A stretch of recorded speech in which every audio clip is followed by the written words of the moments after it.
Hey guys, my name is Batsimio, and welcome to your episode of Monday Mailbox. This is a video series where you, the viewer, can submit your gaming-related questions, and then I'll give my humble opinion on them.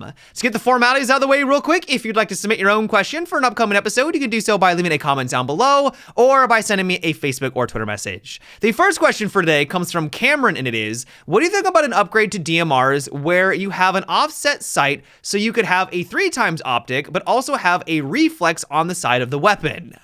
I would not be opposed to this whatsoever. If we're being honest with ourselves, DMRs have always been on the weaker side of things, at least compared to the competition. Even after all of the upgrades that they've been getting steadily over the years with increased rounds, higher optics, increased damage, they've always fallen short. And so the idea of now having a little bit more versatility where you can balance between the 3x optic for long range engagements, and then when you need to get into the building or you know things are going to get a little bit more personal, you can then switch on over to the 1x optic, essentially turning this into glass. Like, that seems like it would be a nice upgrade. I think many people that like to use this weapon type would enjoy this kind of a change. Now, the question is, though, will this ever be enough? I think we need to come to the realization that DMRs are always going to fall short compared to a lot of the other options just because of the restrictions that this weapon type has. Just because of the way that Rainbow Six Siege works, you're never really going to be able to make them the best way at taking out other operators. They're always going to fall short.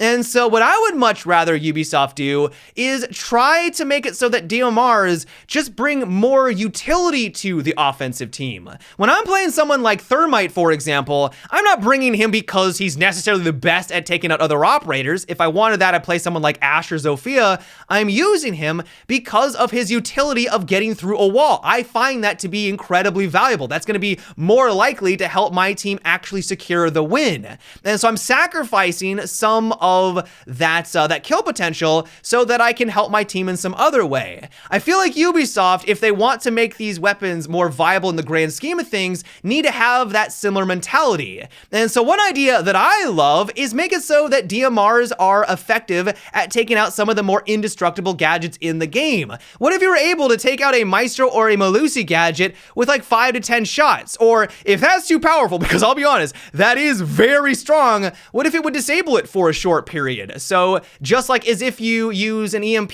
against the Malusi, is going to turn off for about 10 seconds, allowing you and your team to hopefully take advantage of that small window. That would make them infinitely more powerful. I think that there should be more strengths and weaknesses to this weapon type, because right now it just feels like you're more at a disadvantage with not a lot of benefit. And so if they had this added utility associated with it, that could be the thing that would finally elevate them to not necessarily be the best, but at least give you more of that supportive role if you decide to actually use them.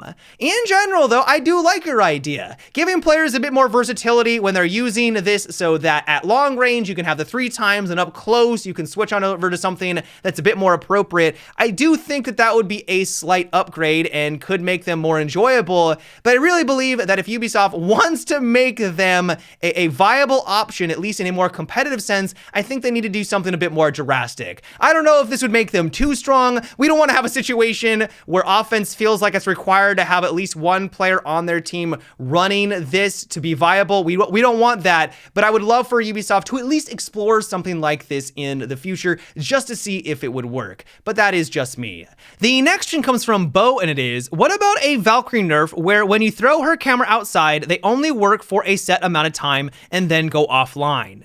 This has been an interesting topic that a lot of people have been discussing in the community lately because Valkyrie is really strong. If you take a look at her win and her pick rate right now for Platinum and Diamond players, she's easily one of the top tier operators in the game right now. And I think it's due in part because of her ability to throw out cameras outside. The amount of information that you can gather from just one camera on the outside of the building is staggering. And unless offense was watching you throw it at the beginning of a match, they're going to have a hard time. It's going to take them a while to find it. And all that time that they were looking for it, unless they had an IQ, is going to eat away at that clock, which is obviously really valuable.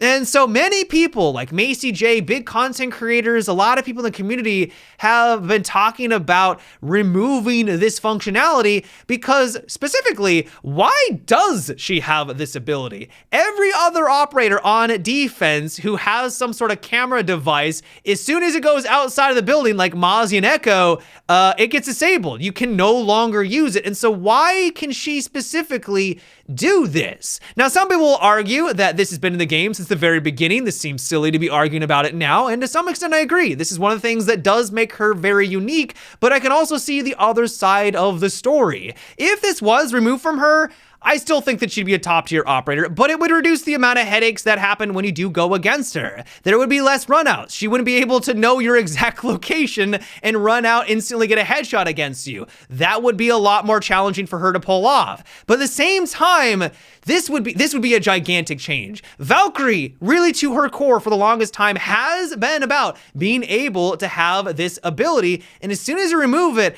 that's going to remove a ton of the tactics and plays that are associated with this character. And some people would argue that that is something that should not be removed. That would fundamentally change the way that this character plays on a lot of these maps. And that's unacceptable to some people. And that is okay. That's okay to have that opinion. And so let me know what you guys think on this topic. Personally, I think that she would be fine if they decided to go through with this. I don't think it'd be the end of the world, but it's hard to argue that that uniqueness would no longer be there. And so do you think that this would be a good direction to try to balance her out so that she's more in line with the other characters, or do you think that they should try to achieve this in some other way? Give me your guys' thoughts down below. The next one is, now that Ubisoft can change recoil differently from console to PC, do you think that they should make secondary SMG recoil better because they are nearly uncontrollable? Well, to my understanding, this has always been possible. Ubisoft has balanced the game where there is just less recoil across the board on every single one of the weapons if you are playing on console. They realize that it's harder to control recoil with a controller compared to mouse and keyboard, and so they've kind of made some compromises. And I do think it's great that they've gone on in recently and made it so that certain weapons are now going to be easier to use, like the C8s. I never play as Buck, and I can't even imagine what it would be like on a console using a controller trying to reel in that recoil. And so toning that down, I think, was the right call. Now, the question is, should they do that very same thing for the secondaries? And my response is, I don't know. I don't really play on those systems, so I'm not really the best judge when it comes to this, but I would argue that these secondaries are not really even all that usable on PC either. Ubisoft made it very clear a long time ago that they did not want these to be used as primaries. They were supposed to be a backup, and they're not really meant to be incredible, and I think that's why they nerfed them as much as they did back then. And so maybe they need a reduction in their recoil. I don't know how bad it is right now, but just know it's not really all that better on PC, and I think Ubisoft did that for a reason. The next one is, what do you think about changing losing elo if you win against a cheater in Siege? If you win, you should get double your normal elo gain, but if you lose with a cheater on your team, you lose double. Okay, I feel like there's a bit of confusion surrounding this topic. I am right there with you. It is incredibly frustrating when you log in, you're highly motivated to play Rainbow Six Siege, you think that today is the day I'm gonna hit my goal of getting diamond, and then you log in and you're met with this message that says that you lost 100 or 200 elo because you were going against cheaters. That's gonna take the wind out of your sails, and I've been there. And while on the surface it seems like, why was I punished for going against these cheaters? I won. I should be getting more elo. I should be ranking up faster because of this. That's just not the way that it works. First of all, to my understanding, if someone gets banned in Rainbow Six Siege for cheating, all of their matches are null and void. Every single match they participated in are canceled as if they never happened. That's just the way that Ubisoft has set it up. But also, a lot of times, these people are not just constantly using this third-party software, and many times, you don't even know that they're using it. They're being very discreet about it. And so the idea that you should be getting more renown because you beat a cheater, well, that sounds fine in theory, but a lot of times they're not even using it during the match. They may have used it the day before, and this one they actually wanted to play legitimately. Or if they were on your team and you didn't even realize it, now you want to get punished double. You want to lose double the elo that you would have normally just because some random guy on your team decided to cheat. Like, that's not going to feel good. That's going to feel even worse than before. And while not trying to imply that the system that we have right now is perfect by any stretch of the imagination, it's flawed. I think that Ubisoft needs to do a better job of making it less frustrating. I do not think that the system that you recommended would be the best way of going about it. But yeah, guys, that is what it for today's episode of Monday Mailbox. I hope you enjoyed. Let me know what you thought about what we discussed in today's video. Do you think that DMRs need an upgrade? How would you go about improving them? Do you like the suggestion that we made in today's video? Give me your thoughts down below. As always, if you'd like to submit your own question for an upcoming episode, you can also leave a comment or by sending me a Facebook or Twitter message. But until next time, guys, have a good one and take it easy.